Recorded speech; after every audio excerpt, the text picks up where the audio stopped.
Hey, this is Dave, doing an update video on the house. There's Luke. We just rented the attic insulation machine. Cut the bags in half, stuff them in. It's got a slicer on the side. Easy instructions, right, Luke? Huh? We're like, I don't know if we're gonna figure this out. Oh yeah, you just put the crap in and it spins and it's done. And then it has a blower. I'm gonna go inside, show it being blown in. Figure this is the last time where I can show in the video kind of how we did the cold air return and all that stuff. And we've been getting a lot done. Since my last video, we picked up the cabinets. Got the cabinets in. My countertop guy got it built about a week and a half, 2 weeks earlier than he said he did. So I'm like, oh, I'll pick it up, and we put that in. It was nice and easy. He just cuts this right to the standard size of a double sink. I'm so glad I found this guy. It was reasonable. He, with the materials and the lamination, everything included, built, ready to go, $750. It's worth it to me. It takes me a long time to build these, and they use the really good high quality glue, and that includes like the backsplashes. But yeah, so we got that in. It worked out perfectly. We have like a little 3/4 inch spacer over here. And then over here, we have the same thing. And we're just gonna paint this. I kind of like to brag about this. It's because of Justin and I that they actually have a color that's saved at Menards called Lanston White, because I asked them if they have the paint colors, because they sell the pieces in Lanston White, but on our last job, we had some older cabinets on one side of the kitchen that we wanted to match this color, which I guess this is called Lanston White. And they're like, we don't have it. Well, we can match the color on the filler piece. And so they're like, oh, we'll just put it in the computer, and now we just have a new paint color. So yeah, if you ever need some Lanston White, you can thank me for putting that in the Menards system. But anyways, it's just kind of funny. But so we'll have to just get a little bit of Lanston White. We'll just paint the filler pieces. And we have a couple up there. Not perfect, but caulk and paint makes a carpenter what he ain't. We actually got these lower ones really nice though. We'll just caulk that, paint it the white. And the way that we do these wall cabinets, and it worked out perfect. We put all those backers in there, and everywhere we screwed, every single spot, we didn't have to look for any studs. It's hitting solid wood the entire time. And what I usually do, I like to do technically if you're doing a more complicated kitchen, you kind of want to get the base molding ones. It's kind of like building a house, start at the foundation first. You want to get the base ones in, even though they're in your way to mount the wall ones. The base ones a lot of times will dictate the vertical lines of your kitchen. So if you do the walls first, you might have a problem lining up this line with that one. But in this case, we knew we're starting dead center. We knew that these line up, these two 18s mimic the 36 wall. So what we did is we just chalked a line, and then I usually use base molding, and I just put a piece of base molding. You just nail it in, even though we have these drywall repairs.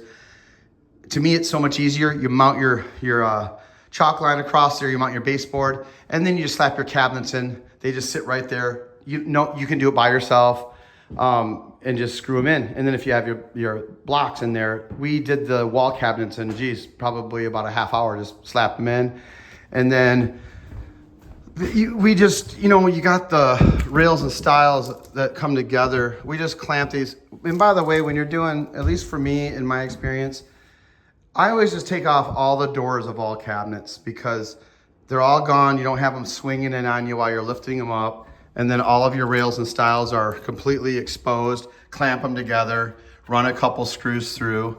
We use some smaller head screws. You just pilot bit it. You don't want them snapping out. We have a couple. If you get kind of lazy about doing, where is it? I'm trying to find. You get a little lazy sometimes and you don't do a pilot bit, and I had one split out at me. But anyways, you guys know what I'm talking about with that. But yeah, we just put them together. And luckily with this wall, we built this new, and we put all of our crowns of the studs one way. So this is a perfect straight line. A lot of times you'll end up with walls that are just curved like a snake, and you're gonna have to back shim some locations where you've put the screws to either, you're gonna have like, the hardest ones to me is when you always have maybe the middle of the wall will bow out this way, because you usually start from left to right, And then what happens is oftentimes you won't realize it until you have these already fixed tight to the wall. And then you realize that it bows out, bows back in. And then you have to loosen all of these out to get that straight line. So what I do is I usually just take a big long 2x4 or a long level, the longest level you have, and just find it. And if it rocks like a boat where the middle's the center, you already kind of have to figure out how much distance does that create off that wall. And you might want to just start with having the corner, whichever side you start with, already shimmed out to match the straightness of this bowing towards you. So stuff like that. But luckily this wall was straight, so it was just literally throw and go, throw them in and get it done. So we got these done in just a few hours, and then we were able to get, the guy called me like the next day saying, hey, your countertop's ready, and bam. And then we even looked out even further, and Menard said, hey, your vanity's in, so you can pick that up on the same day we picked up the countertop. So here's the vanity ready to go in. Justin and Luke climbed under. I don't know if I'm going to put that one on YouTube. It's just a short little video I did of people crawling in the crawl space, getting these last little things done. I probably will upload it, but they put this little nifty toe kick thing in. This is just going to get cut in under the vanity, and you technically should run the metal. This mark represents the front of that toe kick. So we're going to try to just bend a square metal, corrugate it where it goes in, and then just have that metal extend. You don't want this air blowing in the whole vanity. I'm assuming it's against code. They want it to be a pipe that goes all the way to the register. So that'll be a little bit tricky to figure out, but that's where we're at with this. Justin and Luke got all the last loose ends done. They glued in the tub from the video wall post. They glued in the P-trap. They put this in because we forgot, and it was like, it actually worked out better that we just tiled it and just put it in after. But this, they put another support on the main sewer pipe. I didn't like how it was just sitting on this old block, so they did some hanging support there. And then they let me know over here which pipe, because I forgot. I'm like, which pipe's the cold one? I don't know. But it's been verified that this is the cold. I started running this in here, and now oh, and by the way, this thing's on right now. This thing, if you get near it, man, it gives you one heck of a static charge. I have it on sitting on that metal thing trying to ground it, but that thing's zapping me good when I walk past it. But it's making me not have to have as much coffee today, I guess. Of course, in my style, I never am prepared for any video I do. There's Luke just talking to himself. It's all good. They say that people who talk to themselves are intelligent, so that's good. He's just out there mumbling to himself. It means he's an intelligent person. Okay. Let's see, we're going up, we're going in.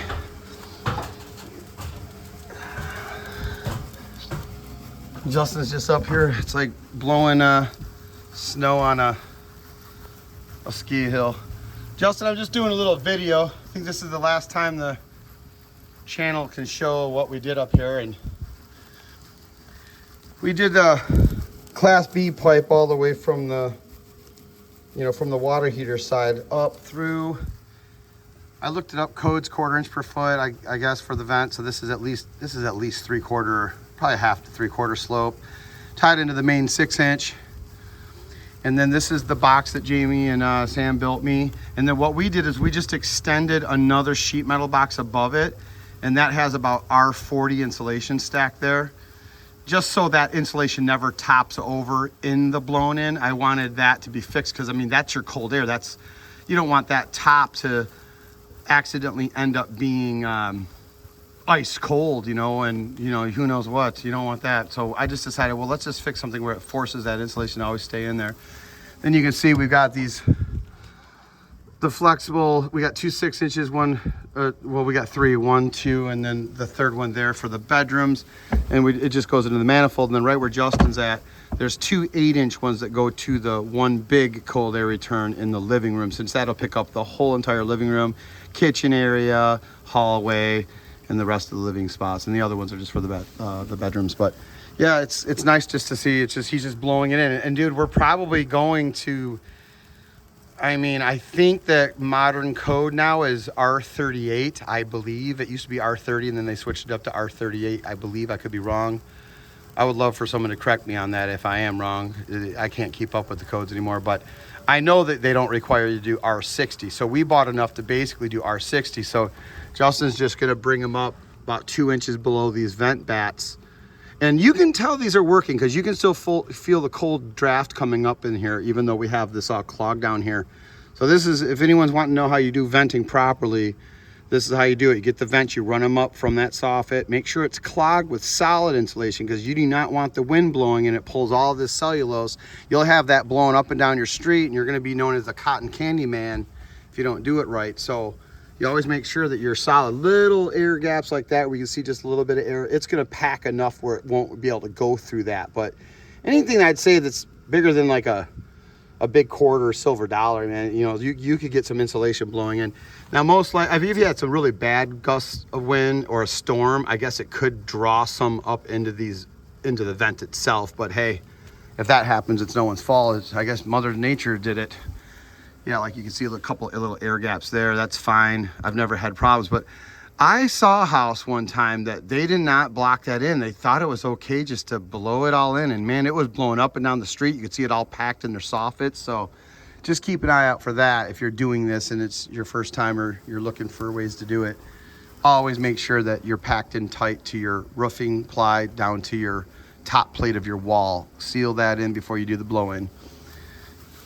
And then, yeah, we just have this manifold and it runs straight down. All right, Justin, looking good. Looks like a bunch of pink snow.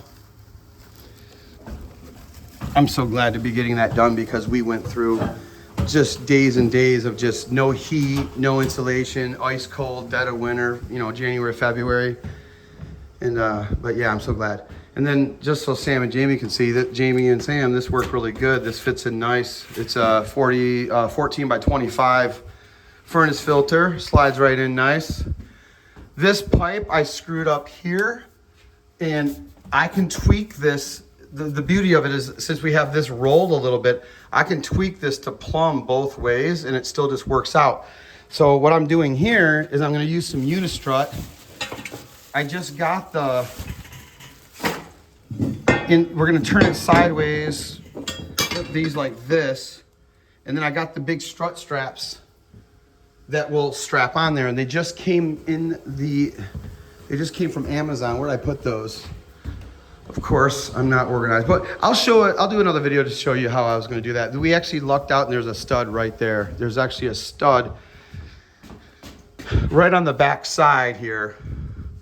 I'm going to put one Unistrut coming out here and then one close up. It gets rid of the pivot. You know, you got two locked points. So if you locked one here, it could still kind of twist, but if you get two, even if they're short distance from one another, it's going to lock it tight.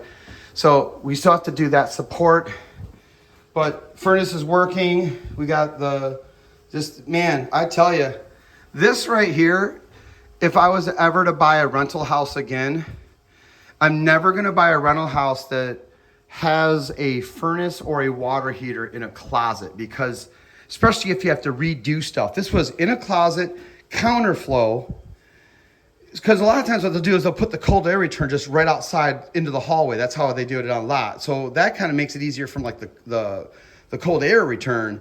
But this one has the counterflow, so you have something going on where it has to tie in perfectly with that. But then you have to tie this all the way in. I got some sheet metal too, little, like right here actually. I just bent this at my brake.